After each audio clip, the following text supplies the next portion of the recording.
네, 반갑습니다.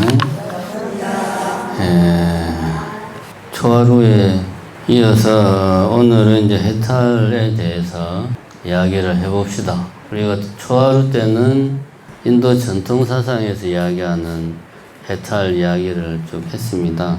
해탈은 사실은 유식 불교나 중간이나 열애장 사상이나 화엄 사상이나 선종이나 대승불교에서도 깨달음의 문제 이런 걸 많이 이야기합니다. 공적영지, 성성적적 이런 이야기들 많이 하는데 사성제와 팔정도는 부처님이 직접 말씀하신 초기 경전에 나오는 가르침입니다. 부처님 가르침에 뭐라 그래야 됩니까? 오리지널이라고 말해도 되죠. 그래서 이제 오늘은 우리가 지금 사성제와 팔정도를 하고 있으니까 그 사성제와 팔정도를 이야기할 때 말하는 해탈. 사실은 같은데, 그거를 이야기하도록 하겠습니다. 왜냐하면 이후에 이야기되는 것들하고 같이 이야기하면 헷갈려요. 혼동이 생겨요. 그렇기 때문에 이 점 먼저 명심을 여러분들이 하시기 바랍니다. 지금 이야기하는 거는 니까야 이런 데 초기 경전에 나오는 해탈, 부처님이 직접 말씀하신 해탈, 열반이죠. 열반. 그 이야기를 합니다. 사성제에서 멸성제는 이야기했죠. 괴로움의 소멸, 이것이 괴로움의 소멸에 관한 성스러운 진리다. 요게 사성제입니다. 그것은 바로 가래의 소멸, 집착의 버림, 없음, 이런 것이다. 라고 부처님이 말씀을 하셨어요. 그러니까, 부처님이 생각하시기에 부처님이 수행을 통해서 확인한 해탈은 가래의 소멸이다. 집착의 없음이다. 이렇게 부처님이 정의를 내렸습니다. 그럼 이 해탈로 가는 가는 과정, 이 이야기를 좀 하고 오늘은 끝내도록 하겠습니다. 경전에 보면, 항상 보면 이제, 사성제를 이야기하고, 12연기를 이야기하고, 그 다음에 그리해서, 염호하고 이욕하여 해탈하고 구경해탈지에 이른다라는 표현을, 이제 이렇게 항상 그런 표현들이 나옵니다. 항상 보면은. 그래서 이 염호하고 이욕하고 해탈해서 구경해탈지에 이른다. 요 말이 무슨 말인가? 요것이 부처님이 생각하는 구체적인 해탈에 대한 상입니다. 염오라고 하는 것은 염자는 염증을 낸다. 우리가 실증 낸다 할 때 쓰는 말이죠. 염증. 그 염자입니다. 싫어한다. 오는 미워한다. 정오할 때 오자. 싫어하고 미워하는 게 염오예요. 싫어하고 미워하는 마음이 강하게 일어나가지고 욕망을 버리는 거죠. 욕망과 이별하는 거죠. 욕망을 버리는 거죠. 여기서 욕망은 가래죠. 가래. 그죠? 가래를 버리는 거죠. 가래를 완전히 떠나는 거지. 그러면은 해탈에 이른다. 그리고 네 번째, 해탈을 하면, 초기 경전은 항상 그런 이야기가 나옵니다. 내가 해탈했다는 그 해탈했다는 견해가 생긴다. 전형예불 구절에 나오는 게 뭡니까? 개양, 정양, 해양, 해탈양, 해탈지근양. 이게 이제 5법원이라고 그러는 건데, 법의 5가지 모습이다. 개정, 요거는 순서대로 가는 거예요. 향은 빼고, 개정의 사막을 닦으면, 네 번째 해탈을 이룬다. 해탈을 이루면 5번째, 내가 해탈했다는 견해, 생각이 내가 이제는 진짜로 해탈했구나 하는 생각을 가지게 된다. 물론 이런 견해는 깨닫기 전에 분별심에서 나온 견해와는 다르겠죠. 해탈지견이 생긴다라고 이야기를 합니다. 요거를 이제 전형적인 문구 경전에 나오는 말을 쓰면은 태어남은 다했다. 청정범행은 성취되었다. 할 일을 다해 마쳤다. 다시는 어떤 존재로도 돌아오지 않을 것이다. 라고 자기 안에서 해탈지견, 나는 이제 확실하게 이번 생이 윤회의 끝이다. 라는 거를 내가 확실하게 확인한다. 이거죠. 요게 해탈지견이다. 요렇게 이제 해탈에 대해서 수행을 해서 수행의 결과 해탈하고 해탈에 대한 견해, 해탈지견이 생긴다. 그러면 이렇게 해탈지견까지 정득한 그러면 아라한이죠. 깨달으면 이거 이제 우리가 유여열반이라고 그래요. 유여, 나머지가 있는 열반이다. 그러니까 완전히 깨닫기는 깨달았는데 아직 육신을 가지고 있는 상태이기 때문에 내가 지난 생에 막 윤회하면서 쌓았던 업에 대한 가보는 이 육신을 가지고 있는 이번 생에서는 살아있는 동안은 받는다 이거지. 그래서 유여, 업이 아직 남아있는 거예요. 왜? 육신이 있으니까. 그러면 언제 완전한 열반을 이룰까요? 그러면 육신이 사라지면 뭡니까? 죽으면. 그렇지. 아라한이 죽으면 그거를 무여열반, 완전히 나머지가 없는, 이제는 더 이상 모든 무명 번뇌가 완전히 소멸된 열반을 성취한다. 그래서 다시는 윤회하지 않는다 라고 이야기를 합니다. 요 유여열반을 다른 말로 하면 반열반, 깨달은 아라한과를 정득한 수행자, 성인이 육신이 다해서 죽음을 맞이하면 이제는 더 이상 윤회하지 않는 거죠. 그래서 이걸 무여열반, 반열반이라고 말하는데, 이게 이제 나중에 가가지고 열반이라는 말은 많이 듣는데 반열반은 자주 들은 적이 없어. 그래서 앞에 반자를 떼먹고 그냥 큰 스님이 돌아가시면 우리가 뭐라고 그럽니까? 열반하셨다고 그러잖아요. 그래서 열반하셨다고 그러는 거예요. 큰 스님이 돌아가시는 순간 완전한 깨달음을 얻으셔가지고 열반을 하신 게 아니고, 원래는 아라한과를 정득한 수행자, 유여열반을 성취한 수행자가 죽으면은 그걸 무여열반, 완전한 열반, 이거를 반열반이라고 하는데, 반자를 떼고 귀찮으니까 중국에 와가지고 반자를 떼고 그냥 열반이라고 이야기를 하다가 나중에는 그냥 덕 높으신 스님, 큰 스님이 돌아가시면 그냥 열반하셨다라고 이야기를 하게 된 겁니다. 그래서 그런 말이 나왔어요. 자, 그러면은 이 염오한다는 걸 이제 제일 마지막 해탈지견에 대해서는 뭐 대충 이야기를 했습니다. 염오한다는 게 뭐냐? 싫어하고 미워한다. 무엇을? 나의 이 오원에 대해서. 내가 개정의 사막을 열심히 닦아가지고 선정에 들어서 삼매에 들어가지고 삼매에 들으면은 이 통찰의 지혜, 통찰지, 우리가 반야신경에 나오는 반야지, 지혜, 통찰의 지혜가 아주 강해진단 말입니다. 그런 통찰의 지혜, 반야의 지혜로 나의 오온을 관찰을 하면 그 오온에 대해서 염호하는 마음이 생긴다는 거죠.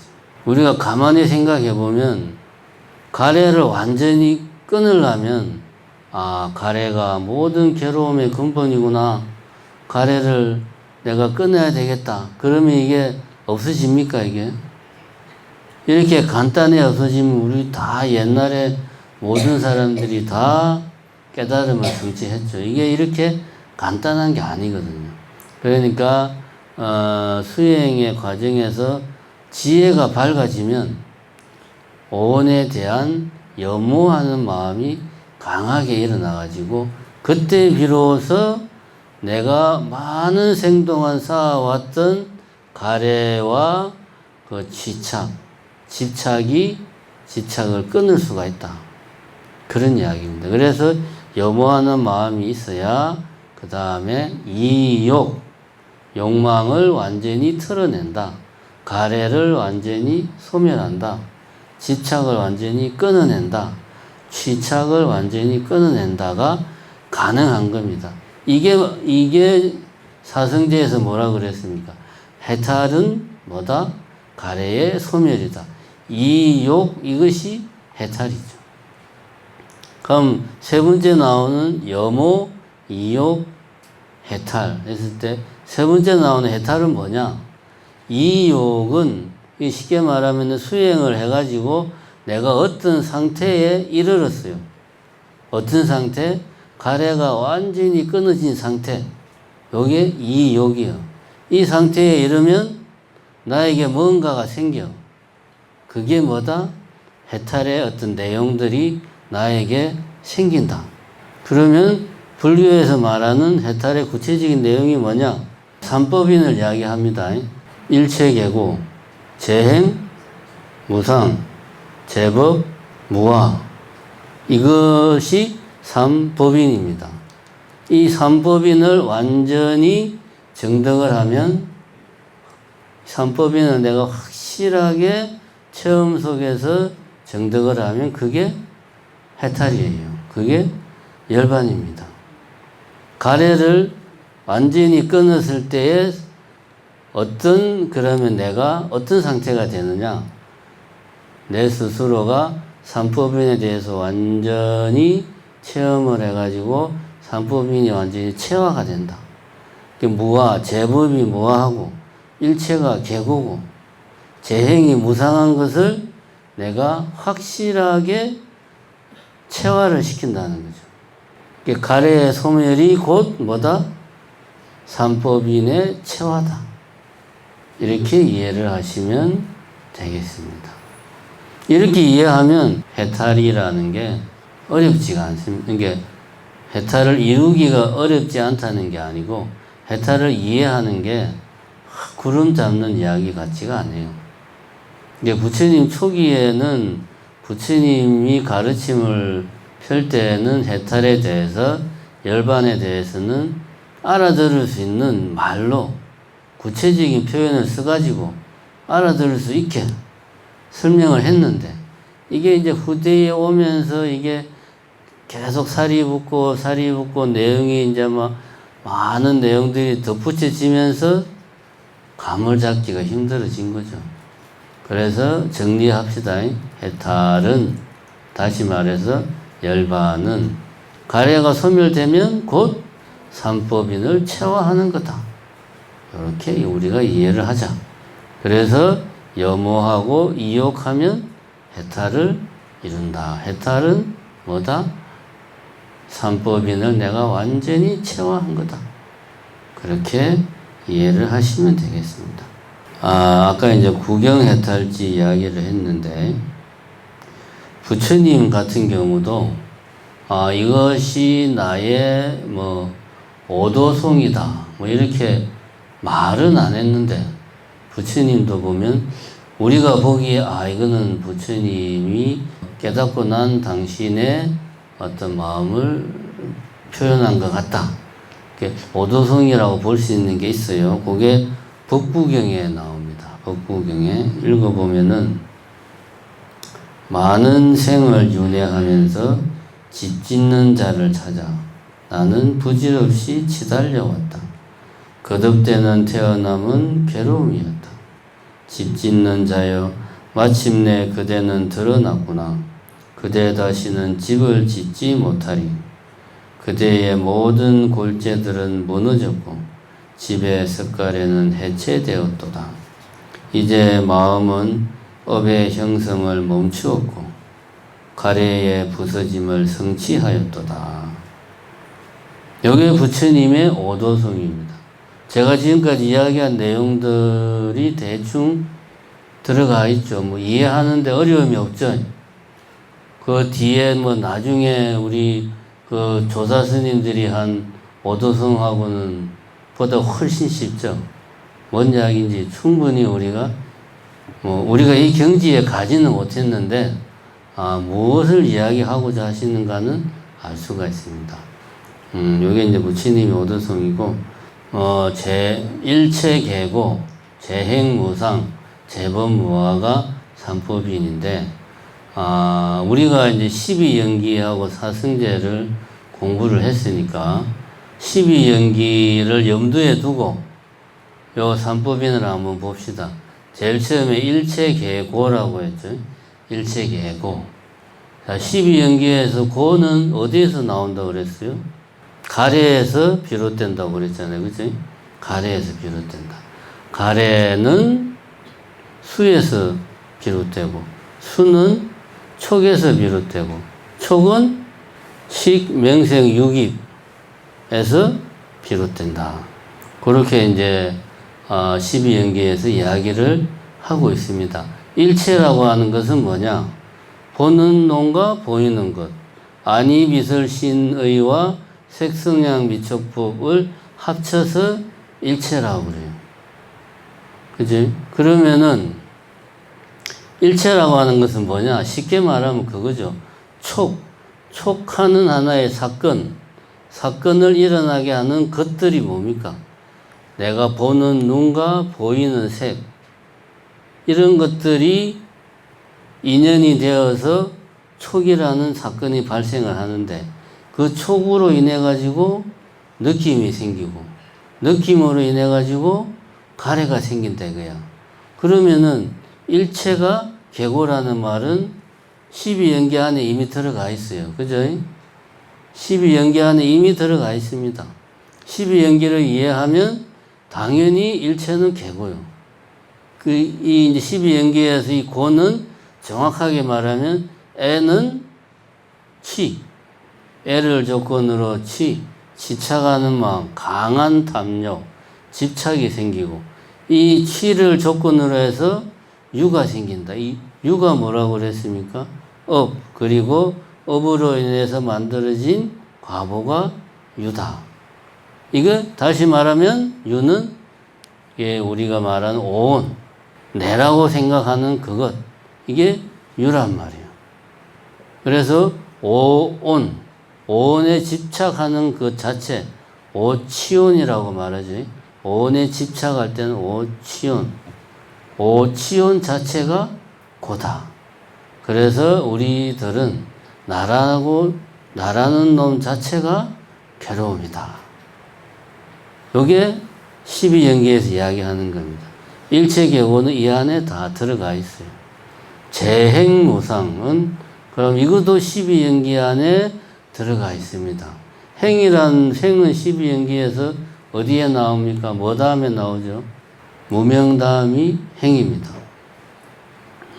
그 행은 우리가 이제 12연기는 원인과 결과가 인과가 두 번 중복돼서 나타난다고 그랬어요. 과거의 원인은 무명과 행이고 현재 내가 만들고 있는 원인은 애치유다. 그렇게 이야기했습니다. 그래서 이 행은 유하고 같은 걸 가리킨다. 그렇게 보면 돼. 그럼 재행무상이라고 하는 말은 내가 하는 모든 행동, 거기에서 나오는 과보, 그 다음에 좁은 의미의 행 하면은 내 마음이 일으키는 모든 심리 현상들, 이런 등등등 모든 것들은 무상, 항상하지가 않다. 끊임없이 변화한다. 이게 재행무상이고, 재범무화를 이해하려면 법이라는 게 뭔지 우리가 정확하게 알아야 됩니다. 제가 여러 번 이야기했지만 법에는 두 가지 의미가 있다. 우리가 잘 알고 있는 법은 부처님의 가르침, 진리. 요걸 이제 영어로 쓸 때는 대문자를 앞에 달마를 D를 대문자로 써가지고 영어로는 표시를 한다. 두 번째 법은 존재한다고 생각하는 이 모든 것, 이거를 법이라고 그런다 라고 이야기하는데, 첫 번째는 생략하고 두 번째는 엄연하게 말하면 조금 다릅니다. 요거를 이해하면 재법무화는 금방 이해가 됩니다. 비유를 들자면 여기 물이 있습니다. 물이 있어요. 우리나라 사람들은 이걸 보고 물이라고 그러고, 미국 사람들은 이걸 보고 워터라고 그러고, 중국 사람들은 뭐 물 숫자로 써가지고 어떻게 발음을 하겠죠. 하여튼 이것에 대한 이름이 있어요. 뭐 이걸 이제 뭐 넓게 보면 개념이라고 볼 수가 있습니다. 그런데 과학에서는 이거를 뭐라 그럽니까? H2O라고 그러잖아요. 이거는 우리나라 사람들도 H2O라고 그러고, 미국 사람들도 H2O라고 그러고, 중국 사람들도 물론 이제 발음은 다르겠지만 H2O라고 그래요. 물을 보고 H2O라고 그래요. 이건 뭐냐? H, 수소 2개하고 O, 산소 하나가 결합해 있는 것이 물이다 라고 이야기를 합니다. 그러니까 우리가 이 산소와 수소를 뭐라 그래요? 물질을 이루는 최소 단위, 더 이상 나눌 수 없는 최소 단위를 원소라고 그러잖아요. 이 산소와 수소가 원소죠. 그러니까 과학에서는 이거를 물이다 뭐 이렇게 이야기 안 하고 H2O 원소로서 표기를 하는 거예요.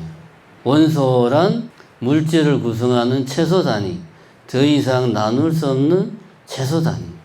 근데 물론 요거는 이제 20세기 초까지 이야기고, 20세기가 시작되면서부터 이제 원소도 사실은 막 이렇게 또 나누어져 가지고 안에 뭐 핵이 있고, 뭐 핵은 또 양성자와 중성자가 있고, 그 안에 또 뭐도 있고 지금은 막 그래서 결국은 보니까 뭐 존재하는 게 없더라 뭐 이런 이야기 하지만, 어쨌든 원소는 물질을 이루는 최소 단위. 그래서 H2O라고 이야기해요. 이렇게 과학에서는 표기를 합니다. 그러면은 불교에서 말하는 두 번째 의미의 법은 말하자면 요 물을 이야기할 때 H와 O라는 두 개의 원소를 가지고 물을 표기하는 것처럼 우리가 예를 들면 나라고 하는 그 어떤 존재가 있다. 요것을 표현하기 위해서 최소 단위, 그 최소 단위들을 찾아가지고 그 최소 단위들의 조합으로 나를 표현을 불교에서는 한다 이거예요. 그럼 나라는 것을 막 쪼개보니까 결국은 5가지로 나눠지더라. 뭘까요? 색, 수, 상, 행, 식. 이 5가지로 나눠지더라 이거야. 더 이상 쪼갤 수가 없어. 더 이상 쪼개면 그 자체의 고유한 성질이 사라져버려. 그러니까 더 이상 쪼개면 의미가 없는 거예요. 요게 법입니다. 요 색, 수, 상, 행, 식 같이 우리가 이렇게 보고 듣고 생각하는 이 모든 것들을 구성하는 최소 단위, 자기 자신의 고유한 성질을 가지는 최소 단위. 그래서 이제 불교에서는 뭐 백법이란 오위백법, 법에는 100가지가 있다 이런 말도 하고, 뭐 75가지가 있다, 뭐 81가지가 있다 이런 이야기를 막 해요. 여기 81가지로 모든 나를 포함한 모든 개념, 존재들을 다 설명할 수 있다. 마치 원소를 가지고 모든 물질을 다 설명하는 것처럼 법으로서 모든 존재들을 다 설명할 수 있다. 어떻게? 각각의 존재들을 다 분해를 하는 거야. 더 쪼갤 수 있는가? 쪼갤 수 있는 데까지 쪼개. 더 이상 쪼갤 수가 없어. 그때 남는 게 법이다. 색수상행식. 그러면 재본무화라는 건 뭐냐? 이 법이라고 하는 게 고유한 성질을 가지는 게 법인데, 더 이상 쪼갤 수 없는 고유한 성질을 가지는 게 법인데, 이 법조차도 무아, 자기 자신만의 고유한 성질을 가지지 않더라는 것을 수행을 통해서 통찰을 하는 거죠. 요게 재본무화입니다. 어떻게 하느냐? 나라는 것이 있다. 요것을 쪼갭니다, 이제. 나라는 것을 막 쪼개서 보니까 5가지로 나누어져. 그걸 우리는 오온이라고 그러죠. 오온으로 나누어서 보니까, 아, 여기에는 내라고 할 만한 게 없네. 요게 이제 아공. 무아 중에서 내가 평소에 나라고 생각했던 게 법으로 나를 쪼개보니까 거기에는 나라고 할 만한 게 없네. 요게 아공. 이 무아 중에서 아공입니다. 그 다음에 그렇게 쪼갠 법을 다시 내가 사마타 수행과 이파사나 수행으로 통찰을 해보니까 찰나생, 찰나멸하는 법을 관찰해 보니까 법도 고유한 성질이 없더라. 매 순간 생멸하더라. 법도 무하더라. 이게 법공. 아공과 법공을 합치면 뭐라고 그럽니까? 양구공. 그래서 진정한 무아를 정득하려면 아공만 깨쳐서도 안 되고 법공까지 깨쳐야 된다. 그렇게 이야기를 합니다. 요게 이제 법공. 그래서 우리가 재본무아를 이해를 하려면은 법이라는 개념을 정확하게 이해를 해야 되고, 그 다음에 법이라는 개념을 이해해서 이 법조차도 찰나생, 찰나멸하더라. 법도 쪼개보니까 실체가 없더라 하는 것을 통찰을 하는 거죠. 그게 통찰의 지혜, 반야의 지혜. 그게 바로 깨달음입니다. 요거는 이제 수행을 통해서 우리가 도달하는 거고, 현대 물리학에서는 아까 제가 원소 이야기를 하다 말았는데, 우리 모든 물질을 구성하는 원소가 뭐 108가지가 있다. 그 각각을 원자라고 그런다. 그런데 원자가 최소 단위인 줄 알았는데 원자를 또 쪼개보니까 이게 쪼개지는 거예요. 전자와 핵으로 쪼개지고, 핵을 또 쪼개보니까 뭐 양성자와 중성자로 쪼개지고, 이것도 또 쪼개지고 계속 쪼개지는 거예요. 다 쪼개고 쪼개다 보니까 나중에 실체가 없어, 이게. 그래서 요즘 양자역학에서는 존재를 부정을 해요. 양자역학의 세계, 우리가 살아가는 이 상식의 세계에서는 산도 있고 바다도 있고 집도 있고 카메라도 있고 다 존재하는데, 양자역학의 세계에서는 이런 존재라는 게 있을 수가 없다. 오로지 사건들만 일어날 뿐이다 라고 이야기를 합니다. 이건 마치 불교에서 이야기하는 행위는 있으나 행위한 사람, 작자는 없다. 그러니까 사건은 있으나 그 사건을 일으킨 존재는 없다라는 거하고 같은 개념입니다. 우리가 상식적으로 생각하기에는 비가 온다라는 말을 쓸 때 비라는 것이 있어가지고 그 비가 하늘에서 땅으로 온다 이거야. 이렇게 우리는 생각을 해요. 말을 보면 그래. 근데 이게 말이 안 되죠. 떨어지지 않는 비가 세상에 어디 있어요. 그러니까 비가 온다라는 것 자체가 하나의 과정이자 하나의 사건, 하나의 이벤트인 거예요. 그 비라는 존재가 없어, 거기에는. 엄밀하게 따지고 보면 이런 이야기입니다. 이런 이야기를 부처님은 수행을 통해서 이거를 통찰했고, 현대물리학은 계속 쪼개고 이런 그 미시세계를 파들어가니까 존재라고 할 만한 게 없다는 것을 발견을 했고, 양자역학과 불교가 같은 이야기를 하고 있습니다. 그러니까 재본무화라는 게 원래 초기 경전에서는 나라고 하는 오원의 어떤 오원이 무상하고 고고 무화라는 것을 통찰하는 과정에서 나온 이야기인데 현대과학에서 보면 실제로 존재라고 하는 게 상정할 수가 없더라 하는 이야기를 제가 지금 하고 있는 겁니다. 그래서 우리가 법의 개념을 제대로 이해를 하면 무화나 무상이나 하는 그런 이야기하는 것들을 좀 더 정확하게 이해할 수 있다. 예, 오늘은 여기까지 하고 마치겠습니다. 수고하셨습니다. 예.